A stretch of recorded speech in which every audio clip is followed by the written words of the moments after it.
पहले के जो एक्सरसाइज हम लोग पढ़ रहे थे खत्म किए थे, तो उसके बाद हम लोग का एक कंडीशन आ रहा है, क्योंकि इसके पहले जो हम पढ़ रहे थे उसमें हमेशा ग्राफ बनाने की बात हो रही थी। तो ग्राफ बनाने के लिए हम लोग सारणी बना रहे थे, ठीक है। तो उसके माध्यम से कुछ नंबर हमको प्राप्त हुए और उन नंबरों को हम लोग ग्राफ पर प्रेजेंट कर रहे थे, दिखा रहे थे, ठीक है। लेकिन अब x और y का मान ज्ञात करने के लिए हमको कुछ विधियों का प्रयोग करना होगा, ठीक है। जिसमें से फर्स्ट है प्रतिस्थापन विधि, ठीक है। यानी एक के स्थान पर दूसरे को रख देना। इसका यही तात्पर्य है, वो जो उसका जगह है, स्थान है, उसको चेंज कर दीजिए, एक दूसरे के स्थान पर दूसरे व्यक्ति को ला दीजिए, ठीक है। इसमें यही काम होगा। जैसे कि इसमें भी आपको दो इक्वेशन दिए जाएंगे, लीनियर इक्वेशन होंगे, लेकिन उनमें सॉल्व करने का तरीका क्या होगा। जैसे देखो यहाँ पर जैसे कह रहा है कि 2x + 3y = 11, इक्वेशन 1 हो गया।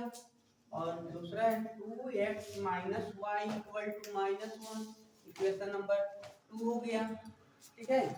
अब तो इसको हम लोग सॉल्व करने वाले हैं, यानी इसमें दो variable number x and y हैं, यानी इनका मान हमको निकालना है। अब हमको ये पता नहीं करना है कि एक दूसरे को इंटरसेक्ट करते हैं कि नहीं करते हैं, ठीक है। यानी एक दूसरे को क्रॉस करेंगे कि नहीं करेंगे उससे हमको नहीं मतलब। क्रॉस किए तो ठीक है, नहीं किए तो मान लो कहीं को मिलेगा ना।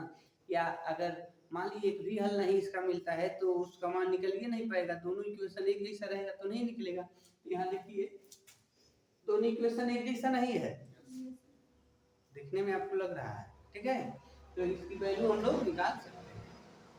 तो यहाँ पर हम लोग इसको सॉल्व करने का बहुत सारे तरीके हैं, लेकिन इस तरीके इसको सॉल्व करने के लिए हमको इसका प्रयोग करना है, ठीक है, प्रतिस्थापन का। तो चलो सॉल्व करते हैं। इसमें से आपको जो इक्वेशन टोटल लग रहा होगा, हल्का लग रहा होगा, आसान लग रहा होगा, उसको बताइए। सेकंड का यूज करें, हाँ चलिए। यानी जो आपको हल्का लगे, आसान लगे इक्वेशन, उसी का चूज करिए, ठीक है। और उसमें या तो x या तो y की वैल्यू ज्ञात करिए, मतलब एक साइड में रखेंगे, बाकी को दूसरे साइड में पोस्ट कर देना है, ठीक है। तो यहाँ देखो लिखेंगे समीकरण इक्वेशन 1 से फ्रॉम इक्वेशन 1, ठीक है। तो इक्वेशन 1 को लेते हैं, जैसे 2x - y = -1 है ना। अब यहाँ पर दो वेरिएबल नंबर हैं x और y। हाँ, इक्वेशन 2 ही लेना था, एक लिख दिए हैं, ठीक है। तो इक्वेशन 2 से हमने जब इक्वेशन को नोट किया 2x - y = -1, तो अब देखो जो वेरिएबल हमारा है तो उसके पास यानी x के पास उसका कोएफिशिएंट 2 है और y का नहीं है, 1 है। तो सुपर ही होगा कि y को हम इस साइड कर ले, इनको इधर कर ले, मानो y की वैल्यू हमको मिल जाएगी, ठीक है। अगर नेगेटिव नहीं होता, y नेगेटिव नहीं होता तो इसको ही रहने देते, इसको इधर पक्षांतर करते, लेकिन y नेगेटिव ना है ताकि इसको हम पॉजिटिव भी बना ले।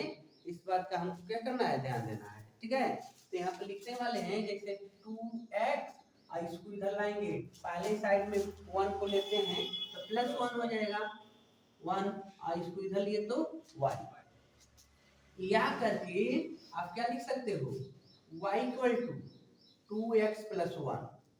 मान लीजिए कि यह पहले साइड में थे, इनको हमने इधर कर दिया, इसको इधर लिख लिया, मान में कोई परिवर्तन नहीं होगा।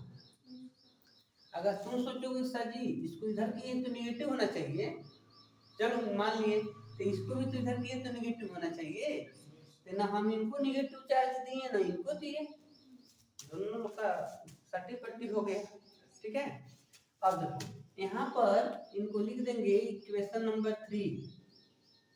जैसे y का मान मिल गया, मतलब अगर x अकेला रहा होता, उसका कोई उसके साथ कोई नंबर गुणा नहीं किए होते, मल्टीप्लाई नहीं किया गया होता, तो x का ही मान निकाल लिए होते, x बराबर कुछ मिल गया होता, लेकिन x के साथ नंबर थे ना, इसलिए हमने y का मान निकाला। अगर x का मान निकाले होते तो 2 आकर डिवाइड किया होता, थोड़ा सा और कठिन के तरफ बढ़ जाते, तो इसलिए ऐसे काम किया गया। ठीक है, अब इक्वेशन नंबर 3 अब लिखेंगे। इक्वेशन 3 का वैल्यू जो है उठाकर इक्वेशन नंबर 1 में रखेंगे। 2 में क्यों नहीं रखेंगे? क्योंकि ये जो y की वैल्यू निकाले हैं किस इक्वेशन से लिए हैं? 2 से लिए हैं, दूसरे ही समीकरण से ना y का मान निकाले हैं। तो जिस समीकरण से x या y का मान निकालेंगे तो उसका मान उसी में नहीं रखना है, ठीक है, उसके विपरीत वाले में रखना है। अगर हम 2 से y की वैल्यू पाए हैं तो y की वैल्यू को उठाकर इक्वेशन 1 में रखना है, ठीक है। अगर 1 से पाए होते तो 2 में रख लेते। ये काम आपको बार बार करना होगा, ठीक है। तो देखो यहाँ लिखेंगे y का मान समीकरण 1 में रखने पर, ठीक है।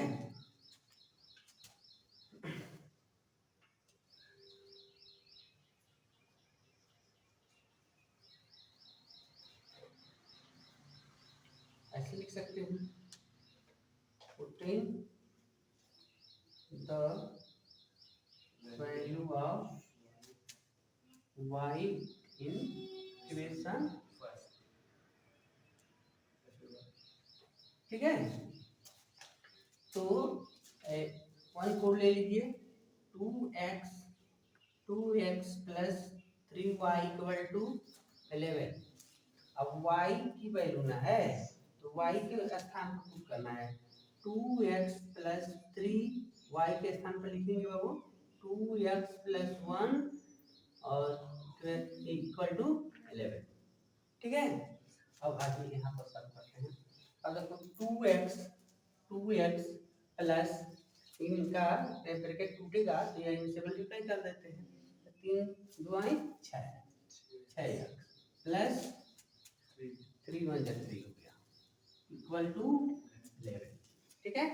अब देखो ये दोनों x वाला फंक्शन हो गया तो इनको ऐड कर लीजिए, 6 तो 8x और प्लस 3 बराबर 11 हो गया। तो 8x बराबर 11 माइनस इसको इधर ट्रांसफर कर लीजिए, ठीक है। कितना हो गया बाबू? 8 माइनस करने के बाद आपको 8 बच गया। यहाँ x की वैल्यू लेंगे तो 8 अपान यह x का जो कोफिशिएंट है डिवाइड कर दिया, यानी x का मान आपको 1 मिल गया, ठीक है। अब देखो 1 मिल गया ना x की वैल्यू। अब y का वैल्यू तो हमको पूरा मिला नहीं था, हमने ऐसे पाए थे। तो अब लिखना है कि x की वैल्यू 3 में रखने, x की वैल्यू अगर मिल गया तो इसको उठाकर 1 2 3 है ना, 3 इक्वेशन है ना जी, तो आप किसी में भी रख सकते हो, ऐसी कोई बात नहीं है। इसके लिए कोई प्रतिबंध नहीं है कि आप किसी में रखिए, आप किसी भी एक इक्वेशन में पुट कर सकते हो। बट क्या करेंगे, आसानी होगा कि हम 3 में रख ले, क्योंकि y अकेले ना है तो बढ़िया है कि इधर ही जो करना होगा करेंगे, नहीं तो इसको उठाकर इसमें रखेंगे तो फिर से पक्षांतर करने का प्रोसेस आपको करना होगा। तो हम क्या करने वाले हैं कि लिखेंगे x की वैल्यू इक्वेशन नंबर 3 में पुट करेंगे, ठीक है। यहाँ लिख देते हैं x बराबर 1 समीकरण 3 में रखने पर, ठीक है। तो 3 है बाबू y equal to 2x plus 1, तो y equal to 2 into x की वैल्यू है 1, x की वैल्यू 1 है, हमने 1 पुट कर दिया और plus 1, y equal to 2 * 2 plus 1, तो y का मान मिल गया 3, ठीक है। इस तरीके से हमारा सॉल्यूशन हो गया, x और y के मान मिल गए, ठीक है। तो इसको कहेंगे प्रतिस्थापन विधि। इसी तरीके से 2-3 क्वेश्चन आपको और पढ़ना है, ठीक है।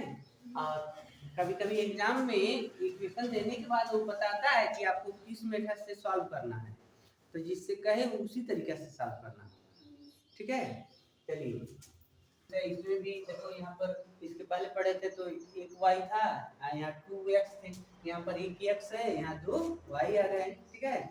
तो इनमें भी इक्वेशन नंबर 2 जो है थोड़ा सा हल्का है, ठीक है। उससे हम x या y की वैल्यू निकाल लें और किसी एक में पुट कर देंगे, क्वेश्चन नंबर 2 से ही बात करेंगे। अब विधि का हमारा नाम है प्रतिस्थापन, यानी इसी में हम यहाँ लिखेंगे इक्वेशन फ्रॉम इक्वेशन, ठीक है। तो x plus 2y equal to 3, ठीक है। तो यहाँ x ना अकेला है, इसके साथ में कोई नहीं है, x को रहने दो 3, इसको ट्रांसफर कर दो 2y, इनको नाम दे दो इक्वेशन नंबर 3, ठीक है। तो ऐसा हो गया। हमने बताया था कि जिस भी इक्वेशन का यूज करके x या y की वैल्यू निकालते हैं तो x की वैल्यू उठाकर उसमें मत पुट करना, ठीक है। हाँ, अपोजिट हमको पुट करना है। तो लिखेंगे x पुटिंग द वैल्यू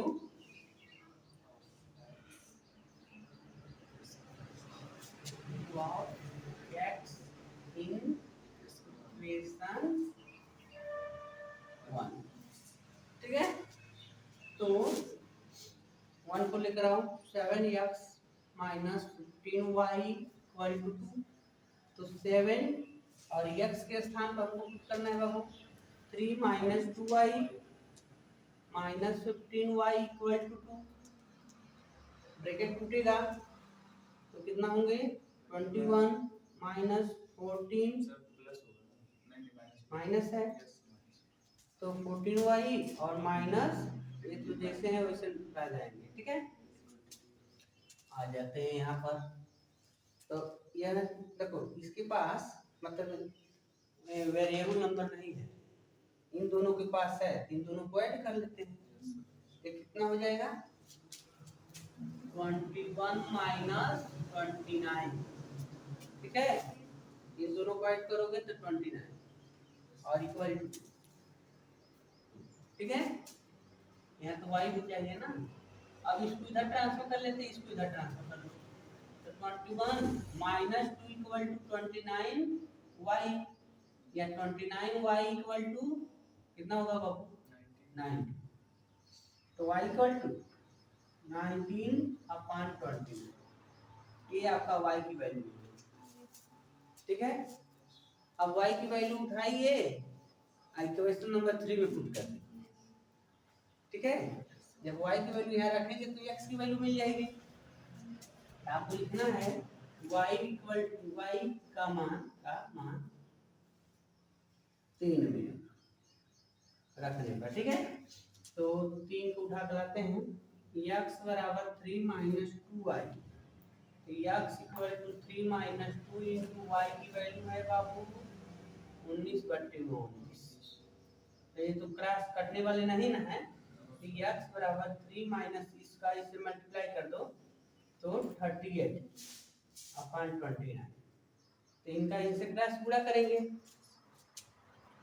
तो कितना हो गया ये x बराबर जब ये इससे मल्टीप्लाई करता है तो कितना होगा 27 को 7 6 2 8 87, ठीक है, माइनस 38/29, तो x की वैल्यू हो गई बाबू, तो यहाँ बचेगा कितना 1 और 1 गलत हो रहा है 17 में 8 में 9 बचेगा ना, और कितना बचेगा 4 और नीचे, ठीक है। तो ये आपका वैल्यू हो गया, x की वैल्यू मिल गई और यहाँ पर y की वैल्यू मिल गई, इस तरीके से सॉल्व हो गए।